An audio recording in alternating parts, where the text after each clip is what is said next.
Hello friends. आज हम Berger paint के बारे में बात करेंगे। बर्जर पेंट इंडिया की एक मैन्युफैक्चरिंग कंपनी है जो कि पेंट का मैन्युफैक्चर करती है। यह सेकेंड लार्जेस्ट कंपनी है भारत की और फोर्थ लार्जेस्ट कंपनी है एशिया की। और वहीं विश्व की बात की जाए तो यह सेवन लार्जेस्ट कंपनी है वर्ल्ड की।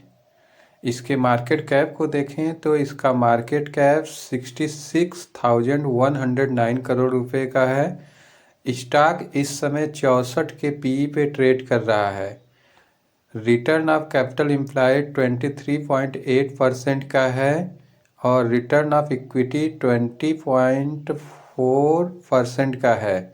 स्टॉक इस समय 567 रुपीज के करंट प्राइस पे ट्रेड कर रहा है और स्टॉक ने 458 रुपये का लो और 680 रुपये का हाई लगाया था। स्टॉक की फेस वैल्यू 1 की है। स्टॉक इस समय अपने 200 डीएमए के नीचे ट्रेड कर रहा है। जब भी कोई स्टॉक 200 डीएमए के नीचे ट्रेड करता है तो उसे कंसीडर किया जा सकता है।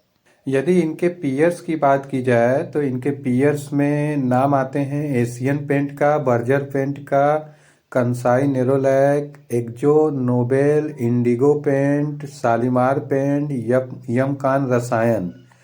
और अगर इनका इंडस्ट्री पी देखा जाए तो लगभग 50.84 का है और बर्जर पेंट का पी 64.02 का है। यानी ये अपने इंडस्ट्री पी से हाई प्रीमियम पर ट्रेड कर रहा है। इसका मतलब ये हुआ कि ये थोड़ा सा अभी महंगा है। इनके रेवेन्यू को देखें तो जून 23 में इनका रेवेन्यू 3043 करोड़ रुपए था, जो कि सितंबर 23 में डिक्लाइन होकर 2783 करोड़ रहा। यानी रेवेन्यू में क्वार्टरली डिक्लाइन हुआ है।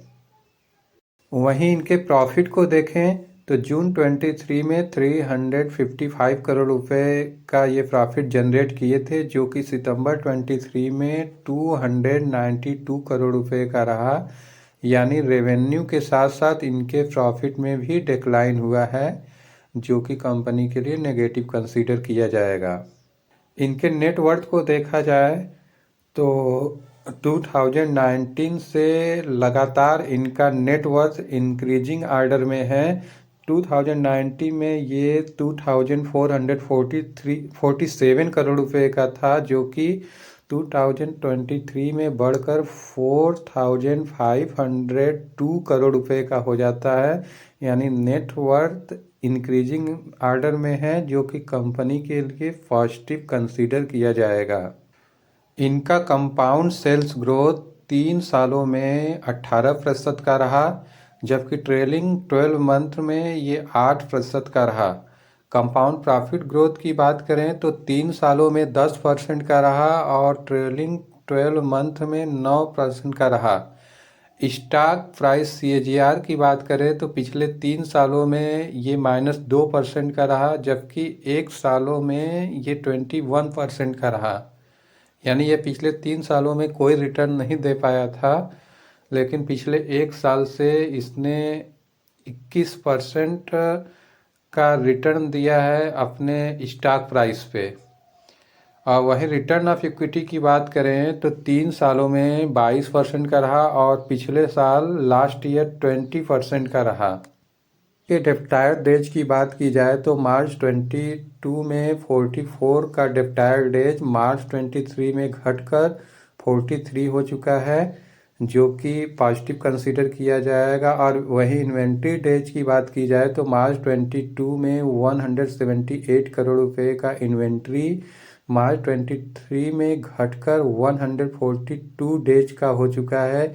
ये भी कंपनी के लिए पॉजिटिव कहा जाएगा। डे पेएबल की बात करें तो मार्च 22 में ये 139 डेज का था और मार्च 23 में ये घटकर 108 डेज का हो चुका है।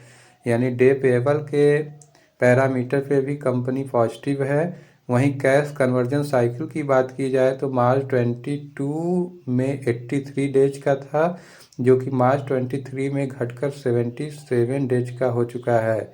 यानी कैश कन्वर्जन साइकिल के पैरामीटर पे भी कंपनी पॉजिटिव है। यानी हम यहाँ पे debtor days, inventory days, days payable और कैश कन्वर्जन साइकिल, इन चारों पैमाने पे कंपनी को पॉजिटिव पाते हैं। फ्रेंड्स, दिसंबर 23 की शेयर होल्डिंग पैटर्न देखी जाए तो इस कंपनी में प्रमोटर 74.99% का शेयर होल्ड करते हैं, जबकि एफआईज की हिस्सेदारी 10.68% की है। वहीं म्यूचुअल फंड 1.07% का स्टेक होल्ड करते हैं। इंश्योरेंस कंपनी 3.36% का स्टेक होल्ड करते हैं और अदर डीआईज में 0.25% का शेयर होल्ड करते हैं, जबकि रिटेल इन्वेस्टर 9.65% का शेयर होल्ड करते हैं। इनका शेयर होल्डिंग पैटर्न काफ़ी अच्छा है, क्योंकि प्रमोटर्स इसमें लगभग 75% स्टेक होल्ड कर रहे हैं। अब यदि हम इसमें इन्वेस्टमेंट अपॉर्चुनिटी देखें तो यहाँ पे आपको दो सपोर्ट दिखाई दे रहे हैं। एक सपोर्ट है 522 रुपये का, दूसरा सपोर्ट है 454 रुपये का। यदि हमें इसमें इन्वेस्टमेंट करना है तो अपने इन्वेस्टमेंट वैल्यू को दो भागों में डिवाइड करके इन्वेस्टमेंट करना पड़ेगा। पहला इन्वेस्टमेंट, अगर ये कंपनी अपने पहले सपोर्ट 522 रुपये पे आती है तो अपने इन्वेस्टमेंट मनी का 50% भाग यहाँ पे आप इन्वेस्ट कर सकते हैं। और अगर ये वहाँ पहले सपोर्ट को सस्टेन नहीं करती है और दूसरे सपोर्ट से 454 रुपये के आसपास आती है, तो जो सेकेंड भाग है हम उसको यहाँ पे इन्वेस्टमेंट कर सकते हैं। कंपनी इस समय इन्वेस्टमेंट रेंज में पहुंच रही है, लेकिन इसमें इन्वेस्टमेंट करने से पहले आपको अपनी स्वयं की भी स्टडी कर लेनी चाहिए। किसी भी इन्वेस्टमेंट से पहले आपको अपने फाइनेंशियल एडवाइज़र से एक बार ज़रूर एडवाइस लेनी चाहिए, क्योंकि शेयर मार्केट रिस्क के अधीन है। इसमें कहीं पे भी फोमो बाइंग करने से बचना चाहिए। तो फ्रेंड्स, अगर आपको मेरा वीडियो अच्छा लगा हो तो इसे लाइक करिए, सब्सक्राइब करिए और मिलते हैं फिर अगले वीडियो में।